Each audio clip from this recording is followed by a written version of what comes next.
Hello and welcome to Series 4, Episode 6 of Recall the Midwife. I'm Alex. I'm Becky. I'm Jen. A reminder that this week's episode deals with chronic health issues, abortion, death, and dying.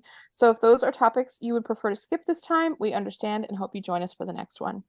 In this week's episode, Nurse Crane is on a mission to lighten the load of the nurses' district duties by instructing their diabetic patients how to administer their own insulin injections. She meets Paulette Rowland, and she surmises that Paulette is pregnant, much to her mother's horror. Due to the likely complications, Dr. Turner recommends that the pregnancy is terminated. The father of Paulette's baby is Vaughan Sellers, but her mother disapproves because he's termed a wrong-un, having spent time in Borstal. But he's determined to turn his life around with the help of his parole offer, who's arranged an interview for him for an apprenticeship. Desperate to keep the baby, Paulette runs away, which puts her life at risk and threatens Vaughan's future.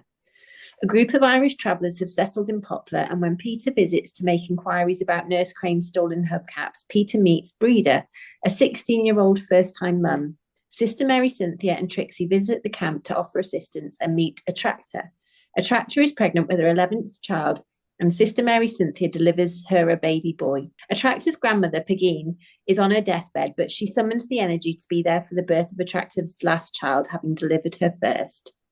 Sister Monica Joan is unwell, and upon Sister Evangelina's return to Poplar, she is put on light duties and told that she'll be nursing Sister Monica Joan, which leads her to struggle with her vow of obedience. Meanwhile, Mrs. G joins the Civil Defence Corps and joins Fred and the group on their evening rounds. Fred eventually invites Mrs. G to join him at a square dance, which is being held to raise money for the Cubs' jamboree. Sheila is feeling overwhelmed and asks the nuns for help, sewing name tags into Timothy's grammar school uniform. Okay, ladies, I don't know why I mentioned in my synopsis the fact that Sheila was feeling overwhelmed and went into so much detail about the name tags. Can I just say I've got a really good life hack for school, back to school stuff if anyone's listening. It's not a sponsored ad. But we've got a stamp that you've put the name in, and it stamps it in with this ink that doesn't wash out. It's the best thing ever. And they have like a little picture they chose. My daughter chose a pumpkin because she's spooky, but yeah, it's really good. Just that's my you know what I thought of, because we said how your daughter is kind of a spooky little girl. She's like a little not in looks at all, but she's like a little Wednesday Addams. She very much is like a Wednesday Addams. Yes. Yeah, he's begging to watch that. Oh my goodness. Well, yeah, it's a little mature for her, obviously, but yeah, she's got that energy for real. Now, I don't think one of the storylines we're going to cover in a lot of detail is probably Sheila feeling overwhelmed, wanting shorts for Timothy, even though he wants trousers. But when at the point where Dr. Turner's like, if you need help, just ask. And then he basically just picks Angela up when he's crying and thinks he's done her the biggest favour in the world just by picking her up. Wait, but what he means is just ask the nuns. Yeah, don't ask me. Well, I thought he was going to thread a needle and like really get down into it with her, but he was like, no, offload that to somebody else. Also, the other thing that made me laugh was when this was way earlier when she was feeling stressed and she was trying to feed Angela like applesauce or something for breakfast, and you could tell like the little girl who was playing Angela was like, no, I really don't want that, because she like, kept on swatting it away. But Sheila was already back in her nurse's outfit because she was going to head into work, and Dr. Turner walks in and he goes, hello, nurse. Hello, nurse. Yeah. And he has this really like intense look in his eye, and I was like, oh, so we're like getting into this part of their like, Well, also, did you find it a bit cringe though? Is it like when he referred to her as Auntie Sheila? Yeah. Well, I did. He says to. Okay, now this is a kind of a thing I've been feeling for a while now. Like, I appreciate that Sheila has, is Angela's mom and has like really taken over as like a mom in the household and everything. And with Tim's mom having passed away, like obviously, Tim doesn't have another mother figure. Sheila is really it. But I feel a little, I have to admit, even if I'm sure it's probably correct for the time period, but I feel uncomfortable about the way that Dr. Turner like never mentions Tim's mom, never seems to honor like Tim's mother at all, or his not ex-wife, like, that he's a widower, like his former wife. And like, just like, because in the short pants conversation versus long pants conversation, he's like, well, did you ask your mother? And he's like, well, she does, da, da, da, da. And he's like, well, I know, but what did your mom say? And I know that it's okay for Tim to call Sheila mom, but I just wish there was some acknowledgement of Dr. Turner's wife and Tim's biological mother. Like, I just feel like it's like now she just never existed, and I don't know why, but that just makes me feel a little bit sad and Died, uncomfortable. Jen. She's dead to them, their memory and everything. Okay. It's just sad. I don't know. I just don't like it. I just it is strange. I wouldn't. Well, we'll see how it goes forward because obviously in real life, it's not real life either. But in series 13 or whatever it is, obviously Trixie's a stepmom now. Yeah. Jonathan. So we'll see how it goes with that as well. Probably exactly the same. Just ignore it completely. Well, the thing is, they do make a bigger deal of. Yeah, but we saw her, right, didn't we? That's true. She was part of the story. But... On to the long trousers really quick. Grammar schools, are they a thing over there? Okay, so this is something we can kind of cover more in detail in the listener special. Wink, wink, hint, hint. Yes and no. The British and American systems in terms of the education that you get is very similar, but the way that it's organized and how people look at it is very, very different. Right. If that makes sense. So, well, I'll just go in a little more detail. So like when there's a comment about like, oh, Tim got into grammar school, isn't that impressive? So how old is Tim supposed to be at this point? 11. Okay. So even for the time period that we're talking about, equivalent in the US, it would like there. How do I say this? Because it's primary school in the UK, then high school, and in these days there's still grammar schools out there. You have to take exams to get into it. Right. But they are state funded. But in these days, it was either secondary modern, like a comprehensive high school, if you didn't pass the 11 plus, or if you did pass the 11 plus, you got into a grammar school.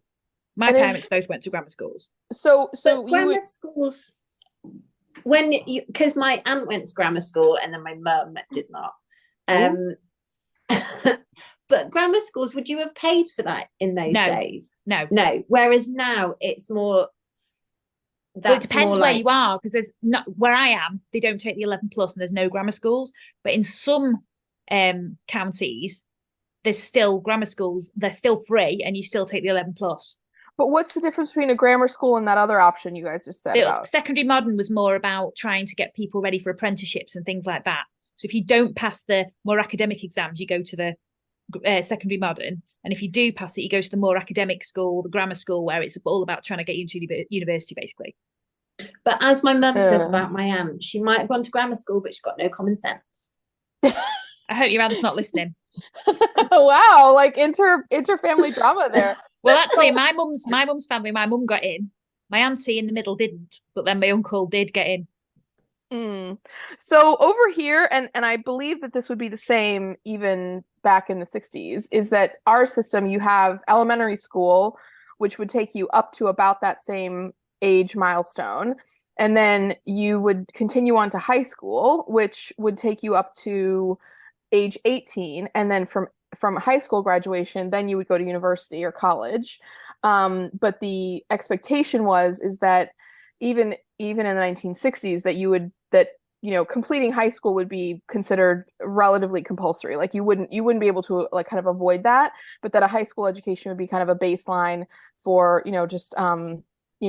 being able to still have a profession, even though not having higher education would preclude you from certain types of things, just like you guys having university education would mean something different career path wise. But there would be no like two different schools for two different tracks in that high school type of years.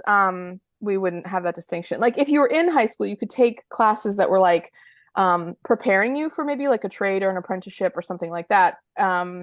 But high school is high school in the US, pretty much. Yeah. Well, I think the whole point of it was supposed to be more vocational in those days. It's not like that anymore, really. It's more like here it's just high school. That's your free lot. Like you can pay to go private and everything. I think grammar schools now are a bit more like private schools, because there's a grammar school in Bristol and you have to pay. I'm sure you have to pay for that. Right. Maybe not all of them. Yeah, I think there's still some. There won't be many. And we have a private school system, obviously, as well over here too. So yeah, fascinating stuff. So which storyline are we doing first? Let's do. Well, I've got a lot to say about Pauline Rowland. So do you want to do that Paulette first? Oh yeah, Paulette. Sorry. Right, Sure, go we on. can do that first. Yeah, go ahead. I was excited to see because last week you said you had a lot to say, so I'm excited. Yeah, you're gonna drop the hammerbacks. Just the level. Well, firstly, I loved Sister. Oh my God, I'm getting everything wrong. I loved Nurse Crane when they were talking about the diabetics, and she was like, mollycoddled the lot of them. And I was just like, same. And I do have some sympathy for Paulette because, like, being diabetic must be so difficult to manage. I don't have any experience of it, but I imagine in the 60s it must have been even harder. So I do have a lot of sympathy for Paulette, but also she's a very entitled young lady. Well, I've got a thing here. Paulette is entitled because she was saying how she's entitled. We're entitled to free care on the NHS, and I said Paulette is entitled. Oh, yes. She's a horrible entitled little cow. Yeah, very pampered kind of not little girl. She's not a little girl, but she's very pampered, I think. Yeah, but she's the way she acts. She's bratty, isn't she? Yeah, really, and I just really. And even as the story progresses, I just don't warm to her all the way through it. But Vaughan, I mean, he's obviously comes from a family who's got a bad reputation in Poplar, but he is trying to turn his life around. Oh, I know. I don't see what he sees in her. I don't either. I don't she's either. She's good looking, obviously. They're terribly matched, though. Like, ugh, yeah. Well, I'll just butt in. So when you had said that you were really mad about this storyline, like last week when we were talking about it, I thought it was going to be someone who was mismanaging their diabetes, like they weren't taking insulin, they weren't taking care of themselves. I thought that's what you were going to get mad about. But then when I watched this episode, I was like, oh, I see why you'd be frustrated with her. And just to give a little bit of context, because I actually hadn't really kind of put this all together, but my father was diabetic, and he was about 17 when he was diagnosed. And so he was diagnosed right about this time, actually, like 1960s. Was he pregnant when he got diagnosed? He was, amazingly. No, and he told me a lot of stories in our family about kind of what that diagnosis meant, what led up to it and everything. But he had probably the same type of diabetes that Paulette has. And one of the things that he had to do was from the word go. He had to learn how to give himself insulin injections and practice that. And it was way more complicated than it is now, obviously.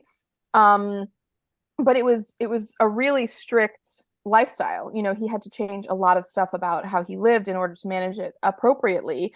And I mean, obviously as a man, he didn't have to worry about any kind of reproductive complications in that sense. But to me, what was really frustrating was, and I hope this isn't jumping ahead too much, but what was really frustrating was when Paulette, obviously knew then that she was pregnant. She got the confirmation of the pregnancy test back. They talked to her about abortion, which I get, that's a complicated part of this, and we will discuss that in further too. But she hadn't even considered the pregnancy thing either. It was Nurse Crane who had. So that's how immature she was. Yeah, so when Nurse Crane visited her, she was suffering from sickness, and then Nurse Crane was suspicious because all of her blood sugar levels were okay, but she was still being sick. So Nurse Crane sends off a pregnancy test, and which comes back positive. And then the bit that I loved is when her mum starts to saying to her, "You stupid little," and you think she's just going to say, "You stupid little girl," but no, she's like, "You stupid little slut." Her mother was admittedly like a really tough, not very nice lady. I mean, you kind of see where she got a lot of it from. Yeah. Also, do you know what else I really loved when her mum was all stressed? Nurse Crane being like, "Go outside and have a smoke." That is such a 1960s stress reliever option, isn't it? Oh man. Well, I love how she was like, "Well, I don't have any cigarettes right now as it happens." And then she's like, "I think you'll find you can get one off Dr. Turner. He's right outside your front door. Why don't you give him a nod and say it's time to come in?" And I was like, "Oh, Nurse Crane, nothing gets by you. You are a legendary for thinking ahead of everyone." Yeah. So Dr. Turner admits Paulette to the maternity hospital. Yeah. I mean, really just to separate her from her mother, because neither of them are helping each other. No. But also bearing in mind the medical advice here is to have a termination. Yeah. So, and admittedly, complication even now in pregnancy from being diabetic as a pre-existing condition does, I mean, it is a very, very complicated health I have situation. some insight here. Okay. Not, I wasn't diabetic or anything, but I watched Teen Mom.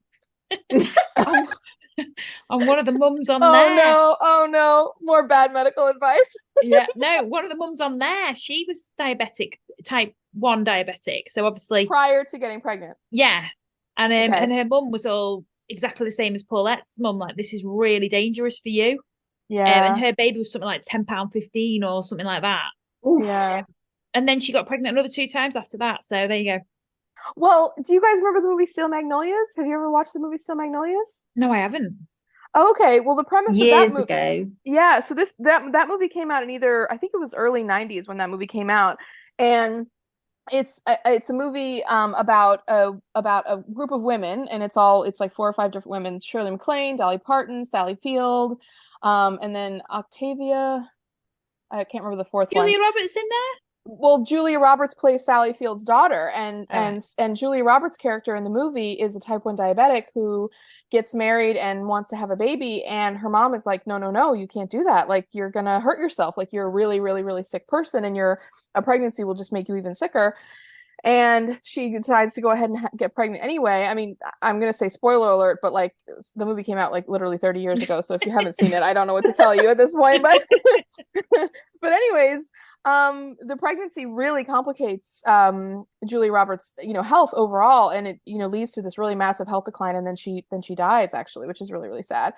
It's a great movie, but again, this is a very specific to me thing, but that movie came out, and I remember as a teenager I wanted to rent it from Blockbuster, and my mom for a long time was like, no, I don't want you to see that movie. I don't want you to see that movie. She's like, I don't like the storyline in that movie. And she was because of the whole thing about being diabetic and then dying and da-da-da, she just thought it was like a really bad idea for us to watch it. I did end up watching it. I actually really liked the movie. I understand my mom's objections, but like, I ended up, I mean, there's a lot of other stuff happening in that movie too, but yeah, I mean, it's very, very serious. So as Teen Mom and Steel Magnolias will attest, it's a very complicated health diagnosis to have to deal with. Well, also that's the film I'm probably going to watch with my daughter because she loves a bit of death. So you can just put it on right after we finish recording this, to be honest.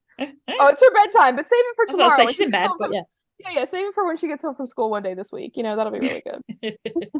No, but what got me is obviously Paulette decides she's going to run away. She's going to be admitted to hospital to have an abortion, and she decides she's going to run away. This is what annoys me. Yes, this is the part where I feel mad too. Well, yes. Also Vaughan has a big serious interview on Fleet Street to become a trainee apprentice. He's already been in Borstal. At the and he's got this big interview. I think it's a printmaker, yeah. Yeah, sorry, go on. His parole officer really impressed with him. He's doing really well. Like, he just wants to turn his life around. And he's being honest. Every time we see him, he's wearing a crisp, like, suit. He looks really put together, like, clean shaven, hair combed, everything. He looks so professional every time we see him. He's always looking nice. Although in that respect, he did remind me a bit of the Cray brothers.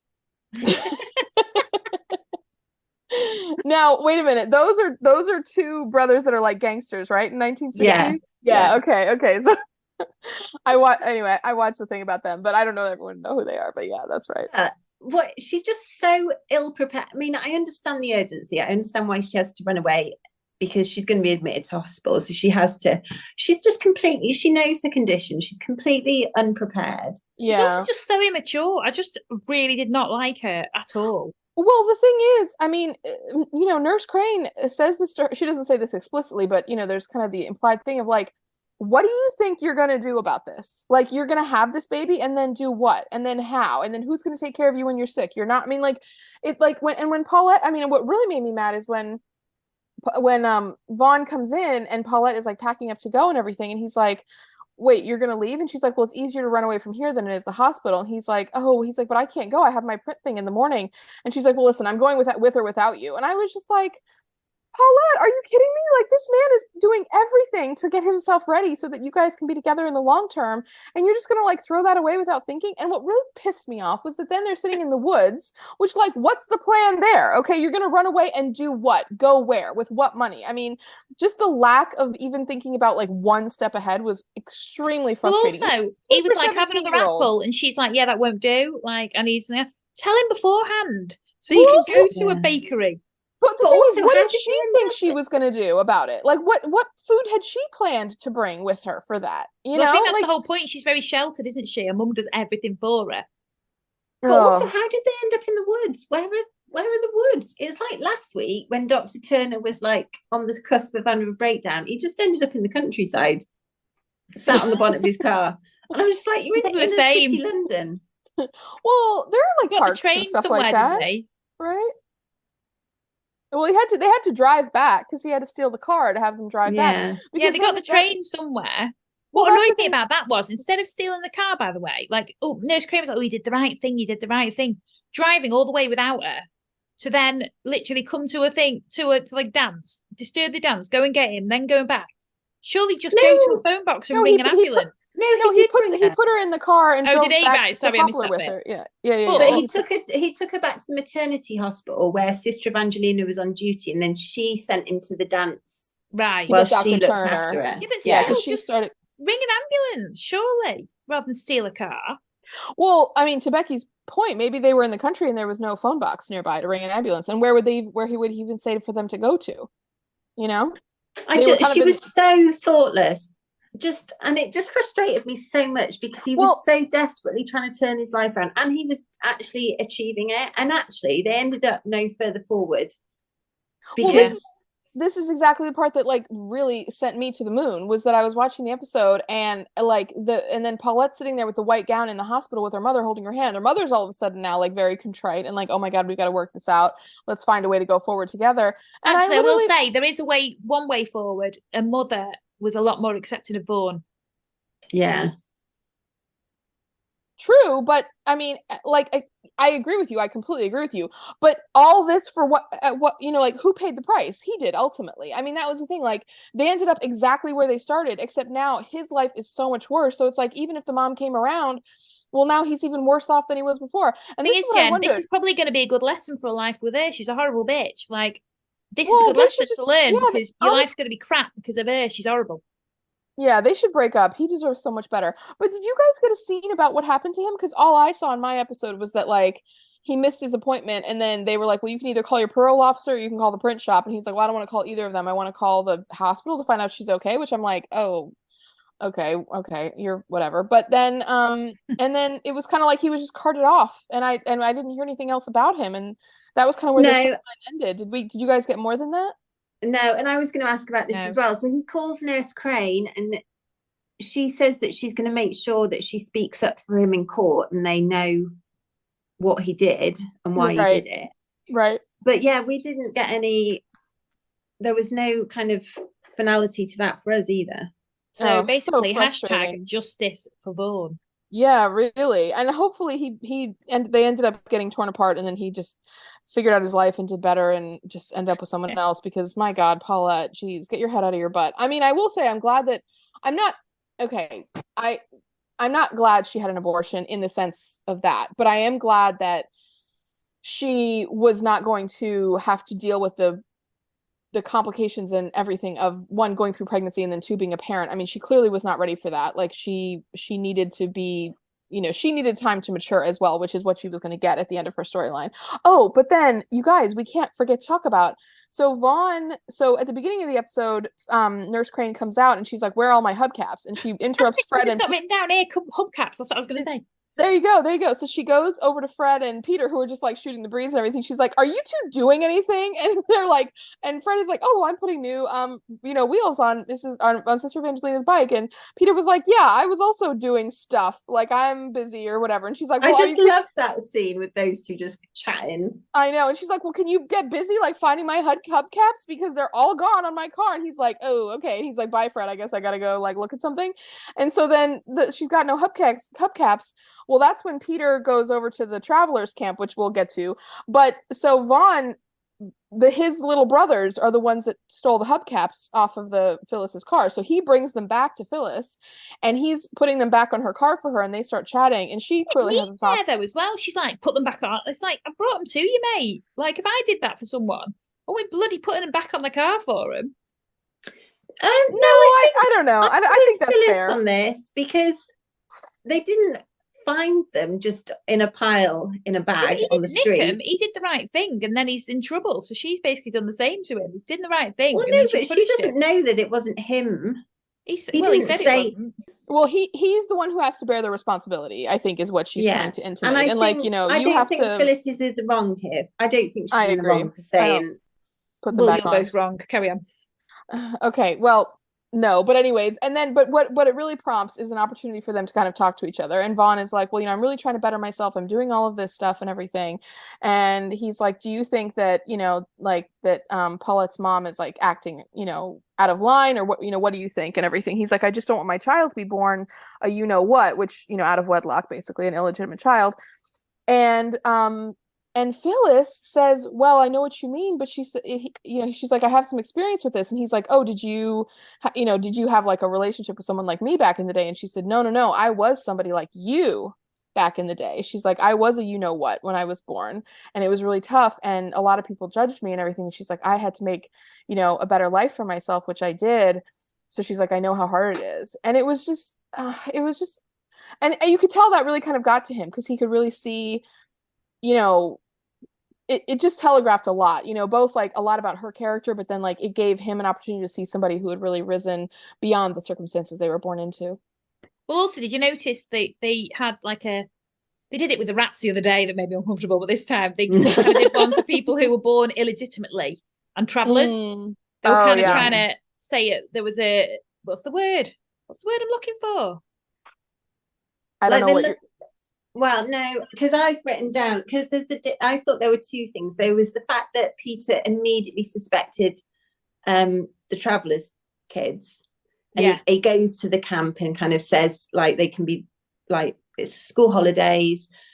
They can be little tearaways, like, keep an eye on them. So it's just the way that Peter immediately suspects that it's them when actually it's just local children. Yeah. Mm-hmm. And then also, we're obviously going to touch on the other storyline, is the fact that Breda is 16 and married, and it just how they treat her compared to how they treat Paulette, who's the same sort of age but unmarried. Now wait, so we're going to move on to the travelers storyline now, right? Yeah, or if you're Peter, let's call them Tinkers, because how awful's that? well this is just a kind of a quick pause for the transition that I am going to request. So can you guys kind of explain a little bit about travelers and what that means in British society? Because that's a very British thing. I don't think that... Oh, is it? If you, that's not really a thing in the US. Oh, it is. I'll tell you for why. I'll tell you how I know. Because I watch Big Fat Gypsy Weddings and things like that over here on Channel 4, and they have Big Fat Gypsy Weddings in America as well. Yes, but isn't okay. I don't know enough about this group of people, but isn't gypsy kind of a derogatory term at this point? Tinker is. Gypsy, they sometimes call themselves it, but usually it's traveller. People are called travellers. I think people know. Well, okay. Do you guys still have travellers in the UK though? 100%, yes. And is it a relatively thriving population of people? Oh yeah, 100%, 100%. Okay, because I would have to say, in the US, I mean, I think if you said to someone like, what's a gypsy, they would know. But to me, that's a culture that is so minor at this point. Like, I don't think there's a lot of representation in the population that would fall into that category. I don't think most Americans would have ever met a person in that lifestyle or even known like culturally the history of it. Yeah, so travelers are basically, travelers are basically a subculture, a group of people who travel around. So they live in caravans, or is it like a nomadic cult society? There's some people who still identify as travelers but live in houses now, because they're from those not houses, families. But they have kind of static homes, don't they? Like, no, they live in houses as well, like on the I'm quite an expert. I watch Big Fat Gypsy Weddings quite a lot. But then you do have travellers who have more of a nomadic lifestyle, because in all of the areas like around me, wherever there's a patch of open ground, the council are always trying to put massive boulders and stuff to stop them accessing sites. There's still quite a lot of stigma surrounding travellers, and like obviously the police call them tinkers in the 60s. Do you know what I mean? But is there a racial or religious or cultural or, Usually Irish geographical Catholic. connection to them? Okay. Usually Irish Catholic. There's Romany gypsies as well, but usually over here it's Irish Catholic. Okay. And Now there is again, near me every year there's Romany gypsies who've still got the traditional caravans and like the shy horses. And every year they'll come back. So I think I don't know anything about this, but they always come back once a year.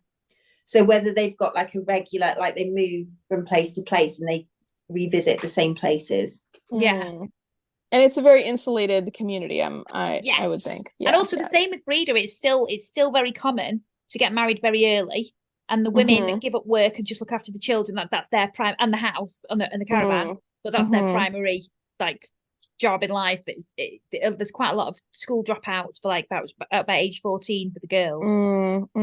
Okay.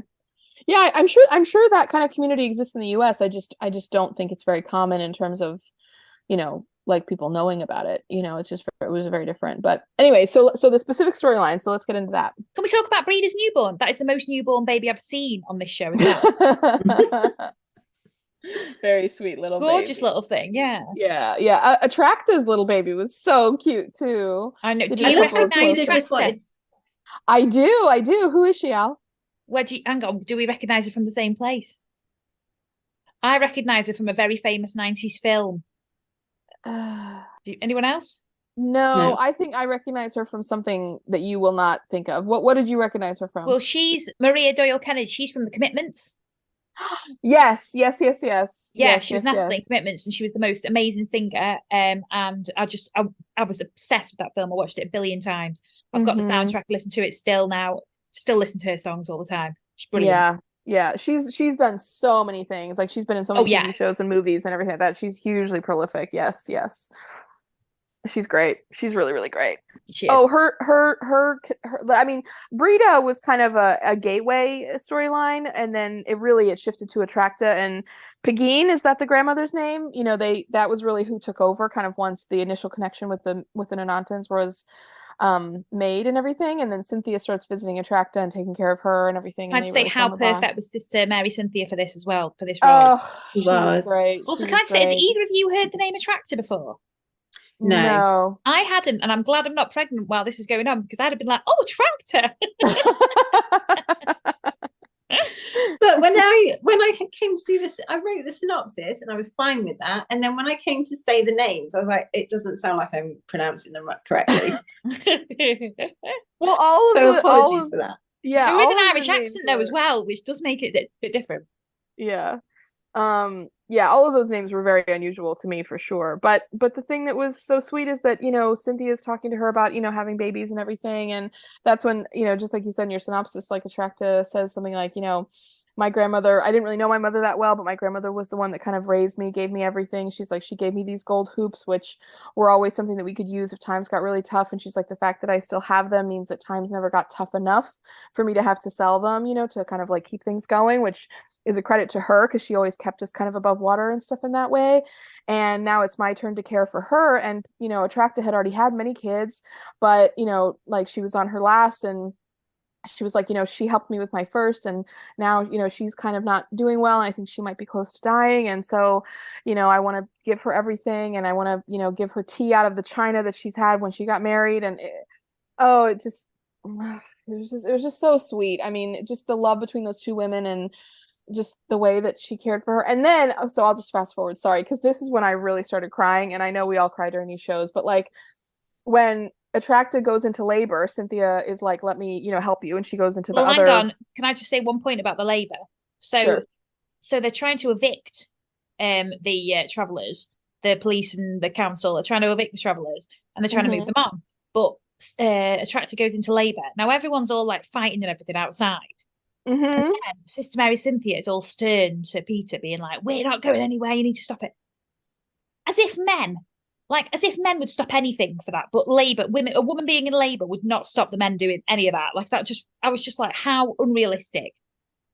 Anyway, sorry, carry on. But I think if Sister Mary Cynthia had said that in her former life as Cynthia, I think it would have had no impact. But I think I think the fact that she's a nun, I think that's what gave her the authority. The gravitas. Oh, nice. Yeah. No, I like that. I like that. Well, I think it helped that when she was walking Attracta from Pigine's trailer, camper, whatever it was, to hers, they could see that she was visibly, and I think that's when people were kind of like, oh, ooh, wait a minute, like, let's just pause here. Thing is, though, I'm sorry, but I just still don't think men would stop. Men don't care.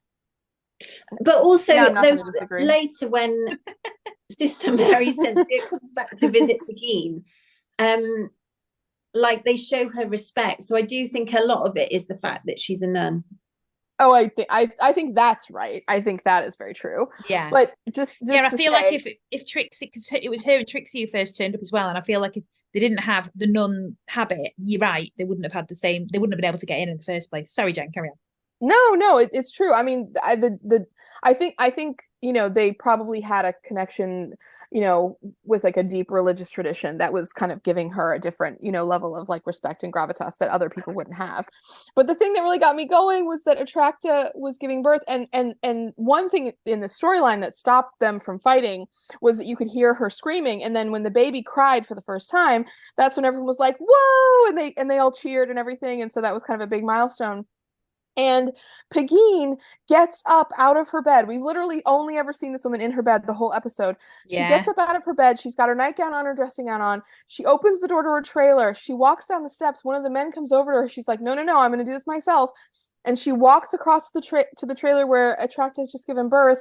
She opens the door and she meets her, well, effectively her grandchild, her youngest grandchild. Great-grandchild. Oh, great-grandchild. And 11th. Oh my goodness, girls. The beauty of that, like when she got up out of her bed and was so like brought back to life by the desire to meet the baby and like visit with her granddaughter. And then that was, and you know what it really took me back to is the scene with, oh god, I can't remember her name, but the girl who came back to be with her dad at the end of his life when she lived over the bar with him. Remember, they'd been estranged. Yeah. And was it Elizabeth? Sure.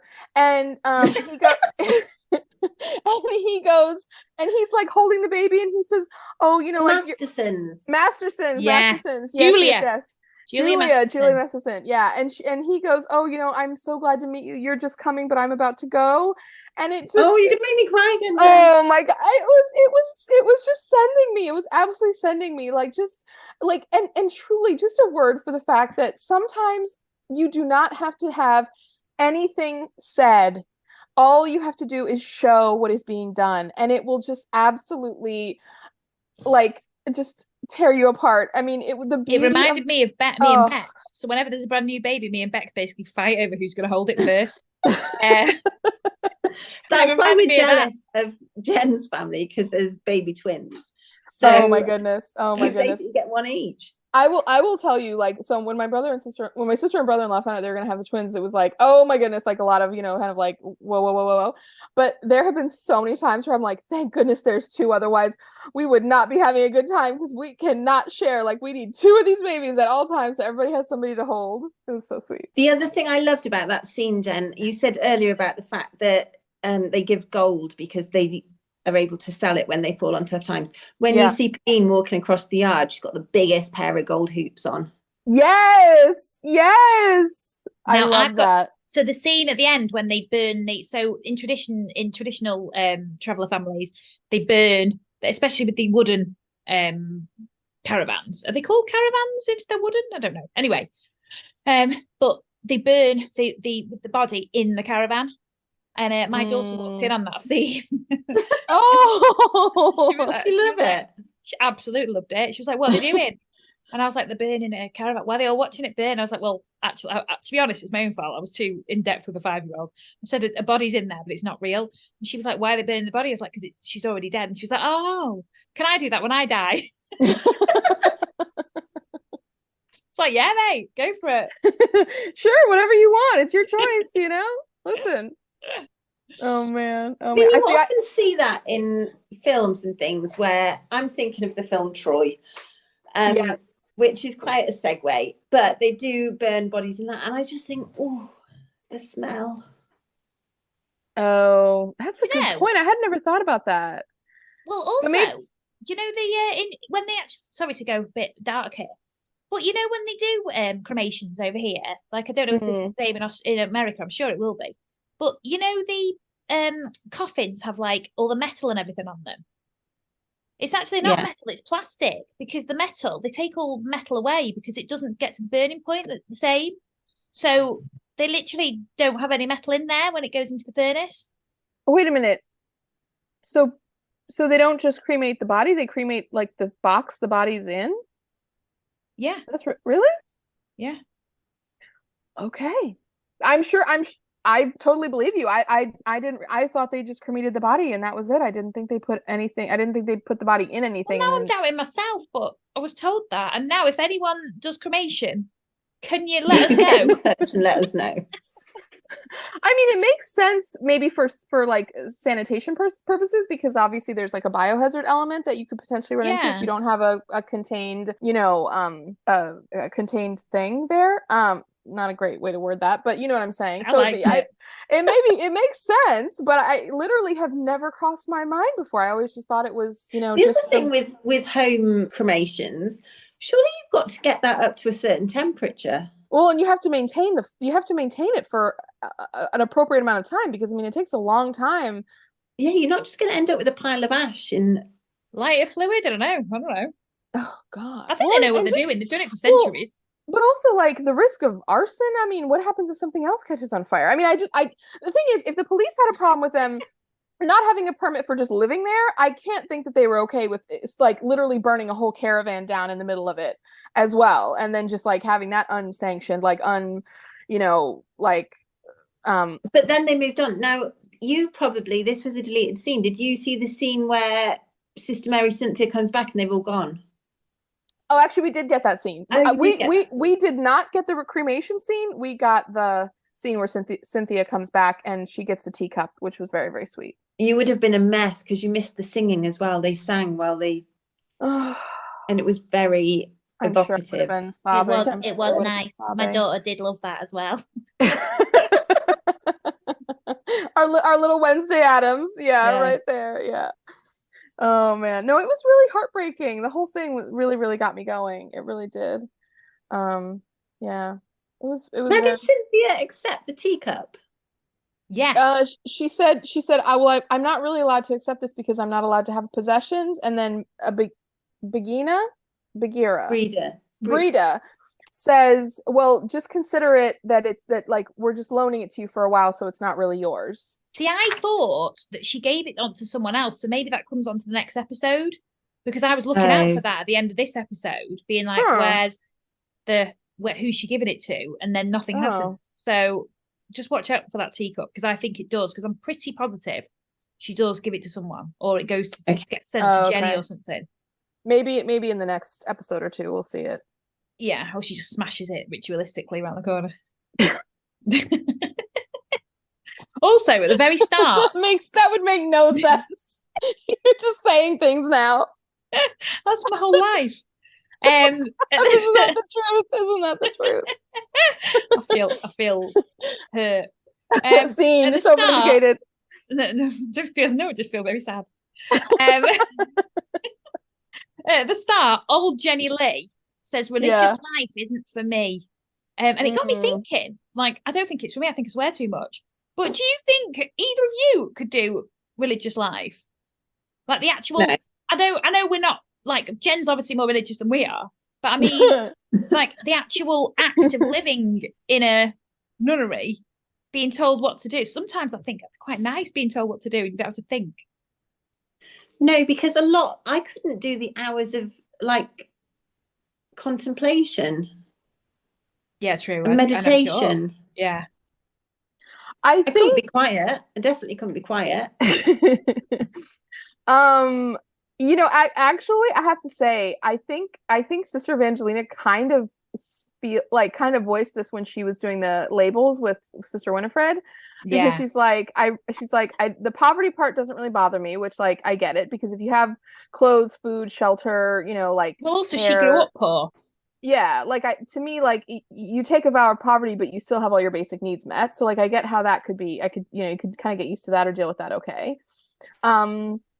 you have a vocation, which I think would really help me. I don't think I could just purely dedicate myself to, you know, kind of like reading scripture, singing, and all that kind of stuff. Like, you'd want to be doing something that you She care said about chastity. You've offered that up. You don't really think about it again. Which I completely get that 1000%, you know.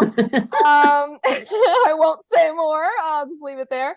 And then but the thing she says, which I think I would really be struggling with, is, you know, like, you kind of don't get to choose the direction of your life, because you have to go where they send you to go.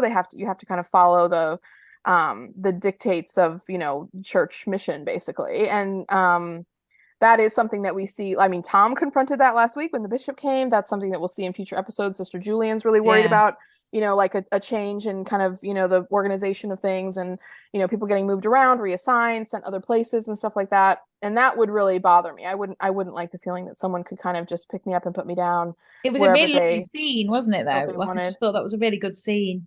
It was a beautiful scene. It was a beautiful scene.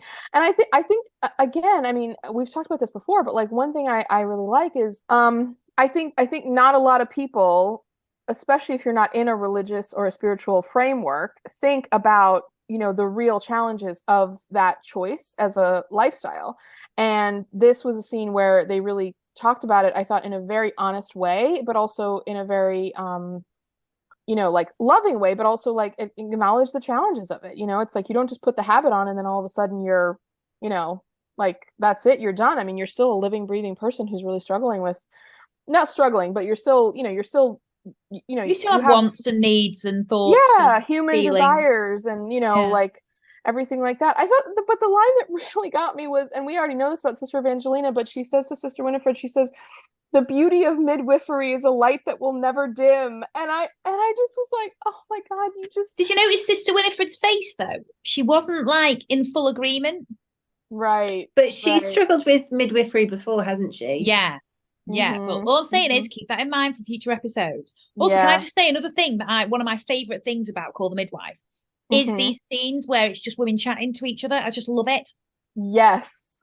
And I just think, I love it so much. I'll say amen to that, sister. Yeah. But on the flip side of that, I've got a note, because we've touched on the fact that there's a square dance, because on the Saturday night everybody's at the square dance. So Patsy's organised it to raise money for the Cubs so that they can go on their annual jamboree. But it's when Nurse Crane comes in to buy a ticket, and then when she closes the door and everybody laughs. No, what happens? Wait a minute, we didn't get that. What happened? Jenn, it was the most horrible, heartbreaking scene. So the girls are in the bedroom doing their thing they do. You know, they have frighteners and getting ready.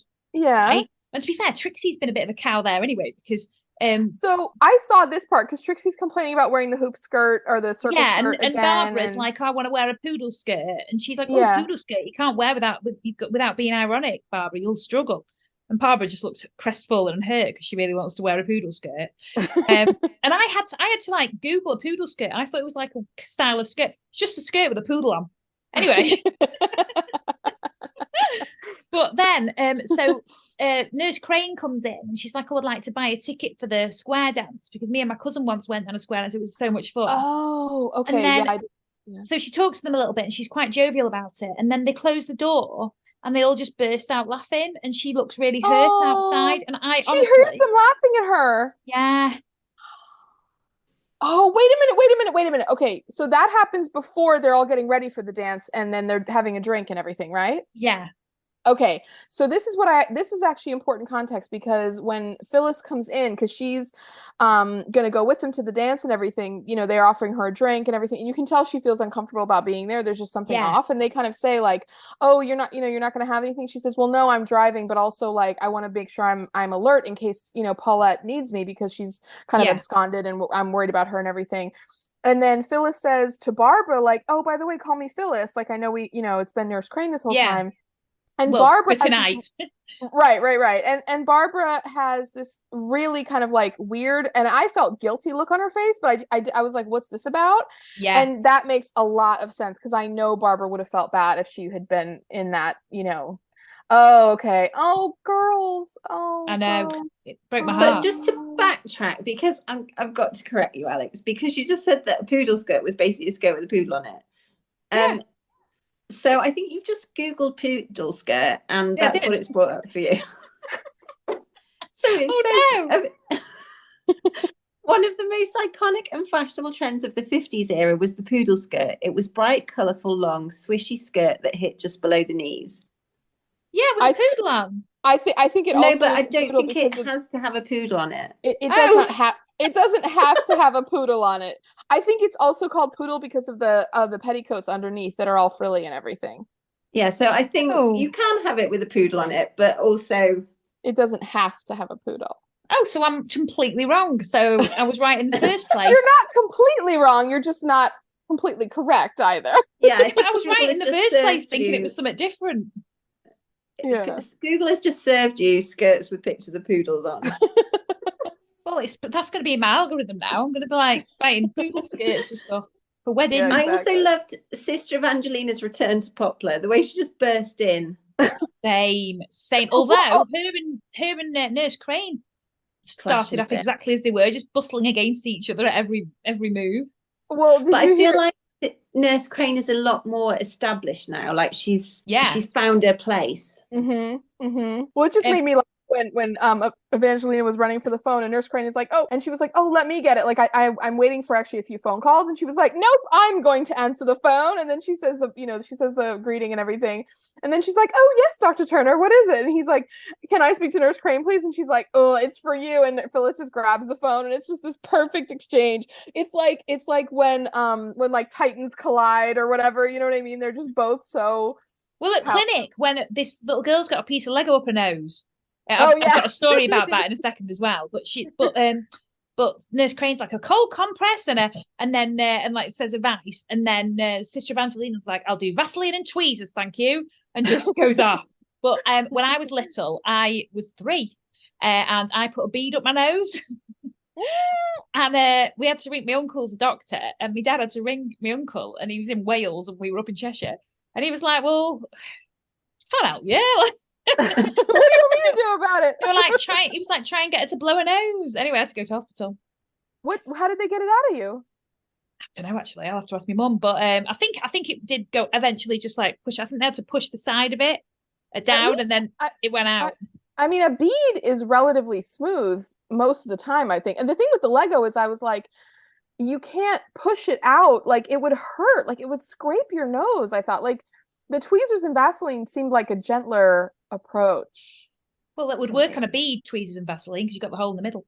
Anyway, also the other scene I really loved with Sister Evangelina and Nurse Crane was when Sister Evangelina's come back from operation. Anyway, they have lunch. They sat down to eat lunch, and it's cheese tart. And Sister Evangelina is like, oh, I'm not having that. And Nurse Crane was like, well, I thought it'd be really good because, it's animal matter is not very easy to digest. And she was like, cheese is animal matter. I loved it. So well I've got the quote written down because it was so funny. She was just like, this is a quiche. You know my feelings. And I was like, the same. Those are exactly my feelings about it. You don't like quiche? Quiche? Well, no, I don't love it. It's the egginess of it. I mean, you know how I feel. I'm allergic to eggs, so obviously I don't have quiche, but I just thought you'd be loving a quiche. Oh, no. Okay, listen, not all quiches are created equal, I'll give you that. But like if you have a good quiche, like a really well-prepared quiche, I can't believe those words just came out of my mouth. But like I'm just saying, like to me, I mean, again, it's basically just like a savory pie, kind of, isn't it? Hey, this website is where we talk. This podcast, sorry, is where we talk about things that matter. And if you have a well-prepared quiche, you heard it here first. If there's a well-prepared quiche.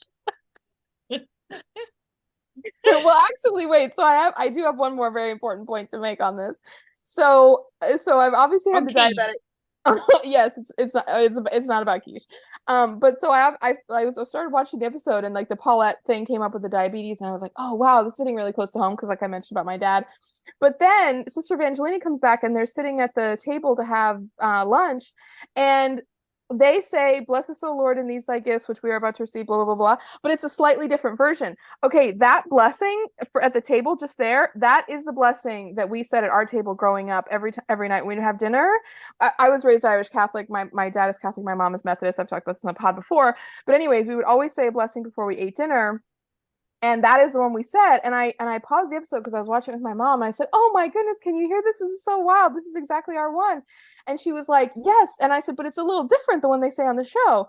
Well, shout out to my mom, okay? Because she goes, "Oh, well, the one that we said growing up was the version by a Scottish, I don't know, priest, vicar, religious guy, whatever, poet. I don't know what it was. But it was their version, the Scottish version, and his name was like Jeffrey Barnes or something like that." I apologize because I can't remember exactly who she said it was, but she said this. I don't think anyone's going to really like castigate me about that. But anyways, but she said that's the Scottish version. She's like, "This is the English version." And the one that we said was the one, and that's got imported to our household and then, our community and everything. Cause like all my family said that version as well. And, we were raised Catholic. Also, but they're Anglican. I just thought that I so rarely hear that in any context outside of, kind of the context I know it in. And so to hear that on the show, because it was, I don't know, it just was such a wild moment for me. Like I just had to shout it out because I was like, they're also really Anglican, back to my childhood. Catholic over here as well. Right, exactly. So I think that's another reason why they're using a slightly different version, because the texts are very close. Yeah. The texts, texts, are very close, but there's obviously differences in translation and things like that. But yeah, I'm glad you spelled texts for us. Well, I don't know. I just never know.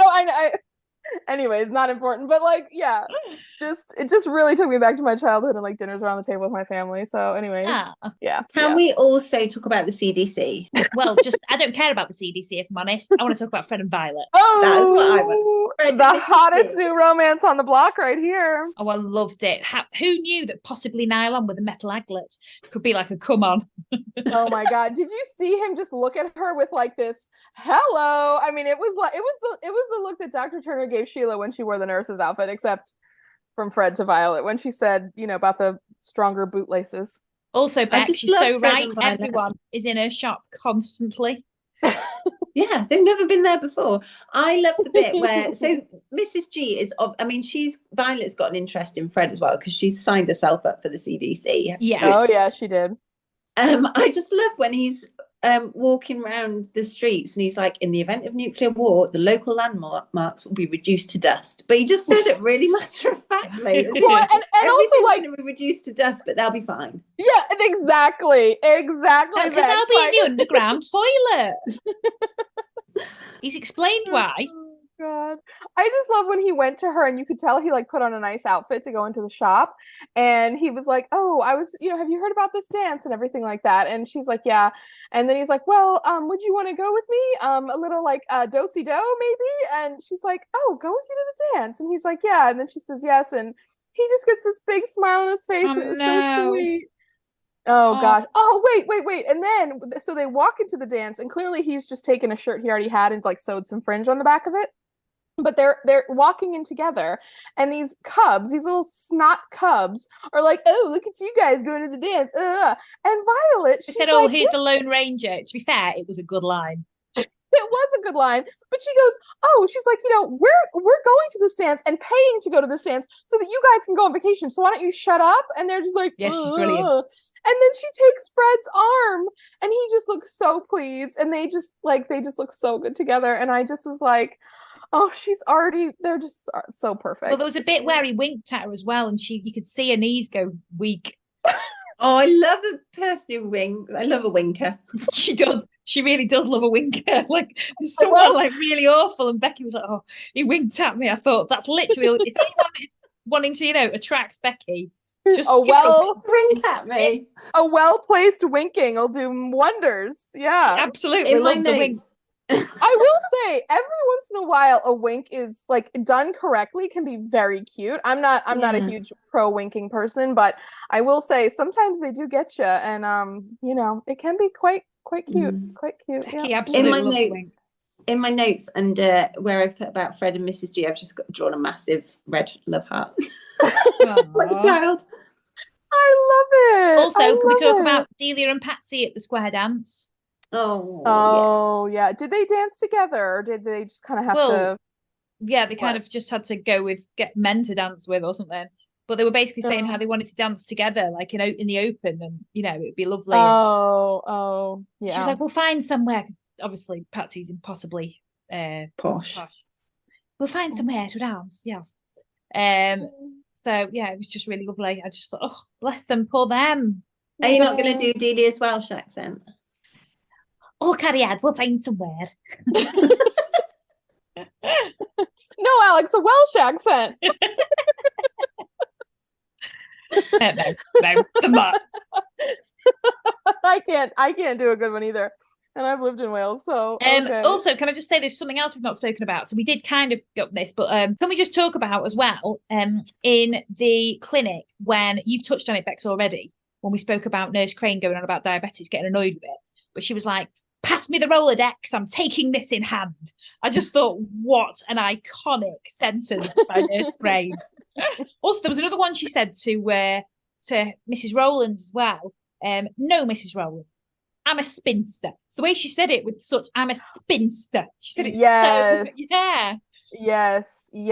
Yes. Well, and that was a really tough, I mean, that label carried a lot of negativity to it. So the fact that she just said it and was like, listen, I'm out and proud. I'm not going to hide it. I'm not trying to sugarcoat it. Like, you can't get one over on me with any of this. Like, yeah. Oh, I already liked Nurse Crane before this episode, but this was her coming of age episode, I think.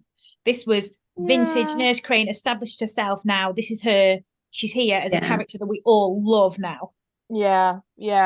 Well, and even with Paulette, you know, she takes Paulette into the maternity home and they're like getting her set up in her bed, and Paulette is like, oh, my mom, you know, really hates that I'm pregnant, like like I don't, it's a tough situation or whatever. And she says, you know, what would you do if I was your daughter?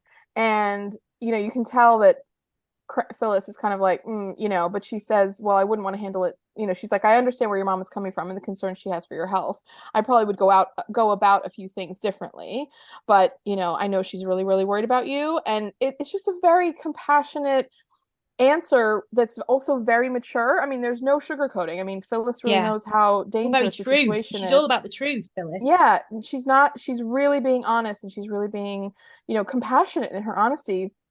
And Paulette said, she kind of, stops for a second, and it's kind of a brief moment of sensitivity on her part. She says, oh, she's like, yeah, I understand, but she's like, I think I might have overstepped in asking you that.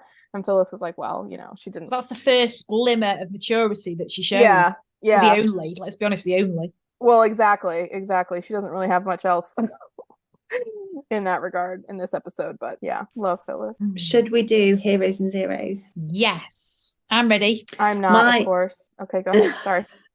What, you're not ready, Jen? How unusual. I mean, I'll yeah, I know. So I'm bucking the trends as usual. My zero is going to be Paulette. Okay. Just because I have a lot of sympathy for Paulette, but also I'm going to judge her just by her actions and the fact that she doesn't think about anybody but herself. And I know she was in a really difficult situation. She was being forced to have an abortion that she didn't want. So that must have been incredibly difficult. But the fact that she just didn't think about Vaughn's future in this. Mm-hmm.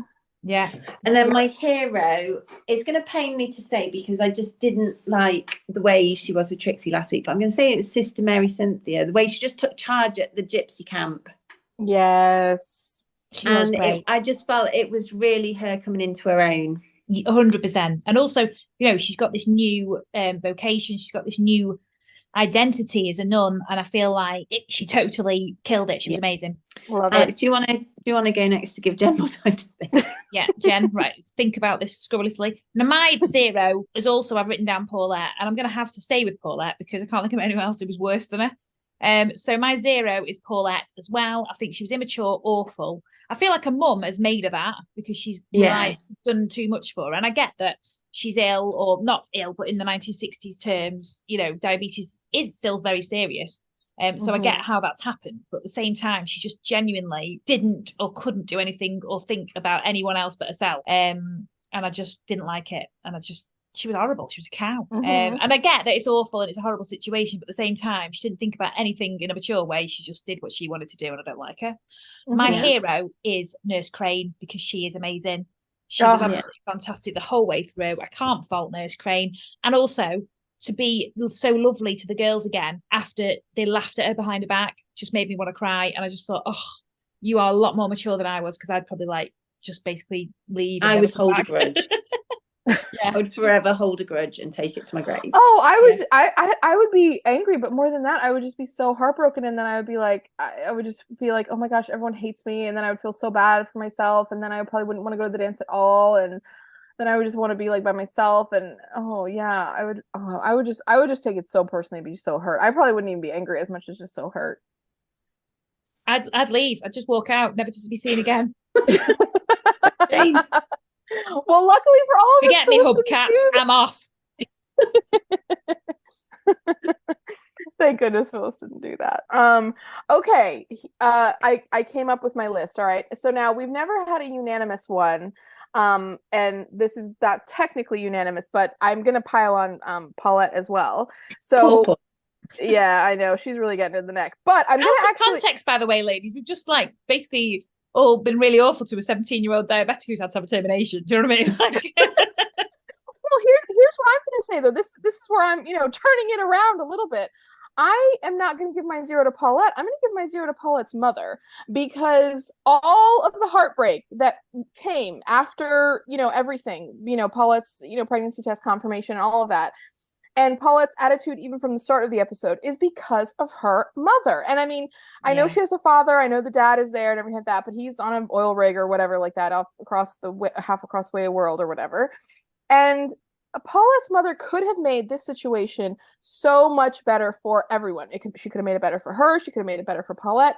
She could have saved Vaughn, all of the pain and heartache that he was going to have to go through if she had just handled the situation with a lot more maturity, thoughtfulness, care, compassion for her daughter than she did. And the fact that she even raised Paulette the way that she did and made her that entitled and made her that immature and made her that selfish ended up being a root of the problems as well. So massive 0 to Paulette's mother. Just, I mean, yeah.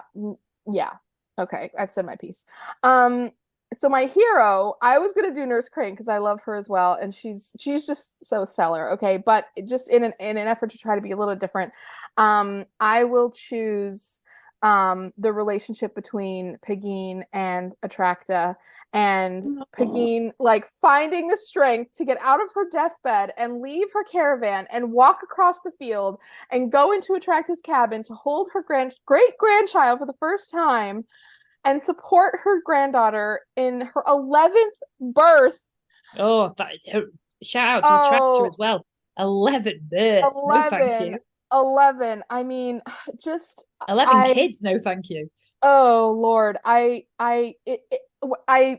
mean this so literally and so sincerely. That scene brought tears to my eyes. I was crying when I watched it. I thought it was so beautiful. The way, I mean, we talk about it all the time. This is so not new, but like just the power of these female relationships that are depicted so beautifully. And that one especially because, when Pegeen passed and all of that, and then the legacy, and I mean, just everything. So beautiful. Love it. God, love it. It just moved me. It truly moved me. There we go. Hero and 0. Good heroes and zeros, ladies. I was also going to say, completely not on this track, but kind of on this track. So we were talking before about female dialogue. I wanted to say one of the biggest TV shows at the moment, and I know you've seen it, Jen, is Happy Valley. Oh, yes. And it's written by a woman and it stars women, but the major things people say about it is the dialogue, and it's usually the female dialogue between the two fantastic actors in that. 100%. So it's just a recommendation. If you've never seen Happy Valley, give it a watch. If you like Call The Midwife. It's on Netflix in the US, I believe, and I'm really hoping that we're going to get to see the next new episode that aired in Britain that was like a many years later follow up to the show, because the show it was a whole series, Jen. Oh, whole series. Yeah. Oh, God. Oh, yeah. It's such a good show, and all the female characters in it are amazing. And what else is really great is it's an intergenerational family show. So there's like a grandma, a mom, a sister of the mom, so like an aunt kind of character. There's kids that are growing up that are like teenagers and young adults that are kind of in the mix as well and everything. It's just a great show. Plus it's like a crime drama. Plus it's like, British TV, which is always so good in my eyes. But it's just amazing female dialogue. Now, on the subject of amazing female dialogue, yes, we are recording a listener special. We are amazing female dialogue. Oh, yes. Yes, we are. So we are recording a listener special. Now, I've put some posts up on social media But please contact us if you have any questions or any comments or anything about Call The Midwife that you want us to discuss. We've had some really good suggestions so far. So just send us all your suggestions. Last time we had to do 2 parts. Yeah. Because this time Becky's going to try. Oh, Siri didn't understand then. That was my watch saying it didn't understand. I understand, Siri. I've just made it open again by saying its name. But yeah. What am I going to try? You're going to have Horlicks this time because you didn't last time because you were held hostage outside your house. I was. Yeah. So, but yeah, we're going to do a listener special again. So please contact us with any questions you have. It's all in the notes. You can follow us on Instagram, Twitter, YouTube, Facebook. So yeah, definitely follow us. Yeah, said that. Instagram. So yeah. So next week you need to watch series 4, episode 7. Yeah, penultimate episode of the series. Yeah, so watch penultimate. That, Very watch smart that work. and then listen along with us. I'm sure it'll be another great show to listen to. Okay to watch. Do you know what I mean? Yes, we'd love to have you join us. Please do. Yeah. So thank you so much for listening, and we'll see you next time. See you next week. See you next time. Bye. Bye.